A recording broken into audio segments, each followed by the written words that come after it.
Bienvenidas, bienvenidos. This is the fourth in our series about our amazing trip to Lebanon. So if you haven't seen the other videos, you should, because they're really worthwhile. Today we are visiting the amazing ancient Phoenician city of Byblos in northern what is now Lebanon.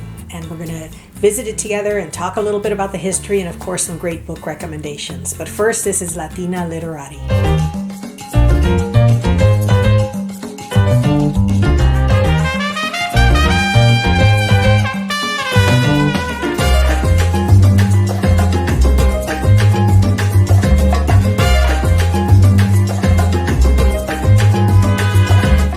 The city of Byblos, just north of what is now Beirut, has been a center of civilization for thousands and thousands of years. It was, of course, part of the Phoenicians and the Assyrians and the Egyptians and the Greeks and the Romans and, of course, the Genovese. It was part of the empire that the Genovese in Italy had for a while. It was part of the Mameluke and part of the Ottoman Empire, and of course it was part of the Levant, which was under French administration before they carved Lebanon out of the Levant. So Byblos is very, very old. In fact, it is known as the first Phoenician city, and it is known by its Greek name. Originally, it was called Jbeil, which means place of God. So it's a very holy place since ancient times, and it was called Byblos by the Greeks because it was a very important center of importing papyrus. Not just papyrus, but pines and the famous cedars of Lebanon.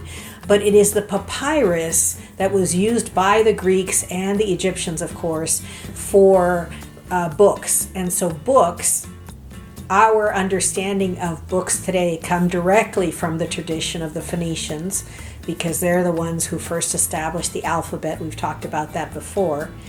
And it is said that even the word Byblos is where the word Bible comes from.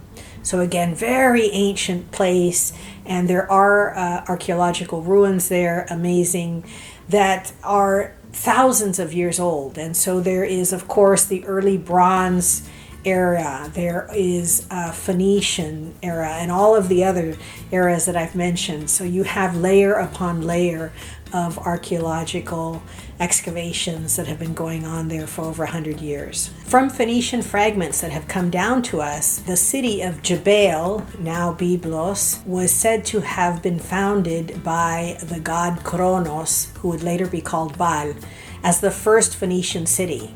So Byblos is considered the first of the Phoenician cities. Here's a map showing what cities would have been in place during the Phoenician time period. It's quite interesting because the Phoenicians weren't interested in an empire. They set up city-states, and the most important thing was trade. And those city-states, not just in the Eastern Mediterranean, but all over the Mediterranean, all the way to Spain, were sources of trade, and they knew that trade was the basis of prosperity for their city-states.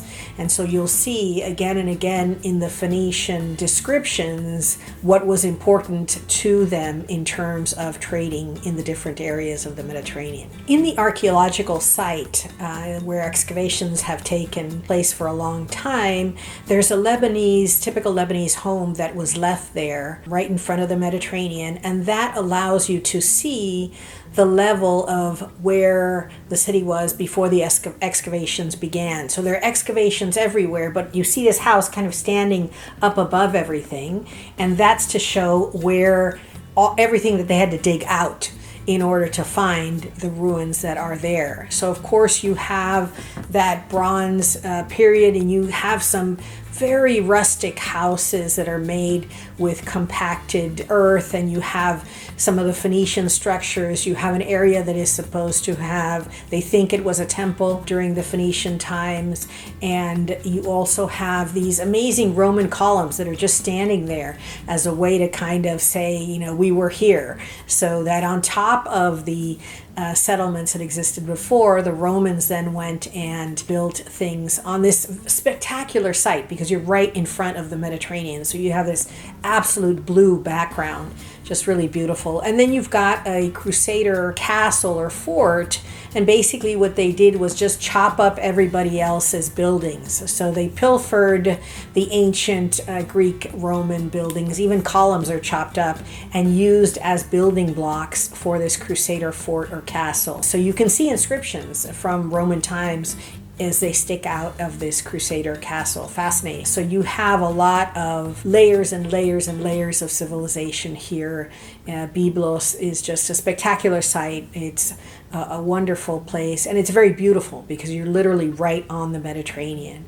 So everything from the ancient excavation site to meandering through the old streets of the souk or the marketplace in Byblos are well worth a day, definitely, to come and discover what a beautiful city, a very ancient city this area was, and how long human settlement has been here. Again, at least 10,000 years, long time. Right on the water, literally right in front of the water, is a small Roman theater that was excavated. And you can just imagine how, 100 people could have sat there and watched theatrical performances of the classic Greek and Roman plays. It's just amazing because you have the Mediterranean again as your backdrop, and this theater is placed so that the Mediterranean is your background. Really amazing. So everything from the Phoenician buildings, the Roman, the Greek, the Crusader buildings there, the structures, it's just a fascinating place to visit. So I highly recommend it. So again, Byblos, of course, from which we get the words like Bible and bibliographies and biblioteca, which is library in Spanish, and everything that begins with biblio, it comes from the same Greek root. So it is, of course, perfect introduction to my book recommendations, my favorite part of the video. And as always, check your local bookseller, your local library. We love to support our local booksellers, our local libraries. They will probably have these books, and if not, we always leave links for independent booksellers below in case you decide to purchase them, new or used. So there are two books that I'm going to recommend on Byblos today.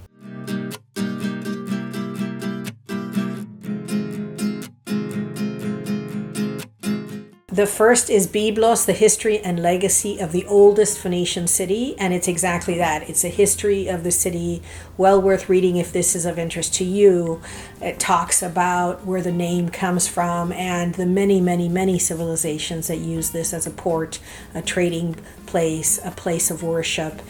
Just amazing to think about human history and all of the different groups that call this place home. So highly recommend this book. The second book is called Tyre, Byblos, and Sidon, History of the Three Important Ancient Phoenician Cities. And so when you look at a map of what is current day Lebanon, you see the three cities. They're port cities. They were considered sister cities and united by trade as well as by they would help each other if they were ever attacked. And so there was a mutual aid and a mutual protection understanding between these city-states of the Phoenicians. So really worthwhile reading, fascinating read, again, if this is an area that's of interest to you.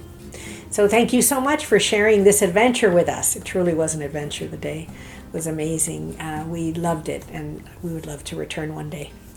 Thank you so much, and we would love to hear what you're reading. What are you reading? Have you been to Byblos? Do you have any book recommendations with regard to the ancient Phoenicians? We would love to hear from you what you're reading and what books you recommend. And as always, mucho cariño, mucho salud, mucho amor. Gracias.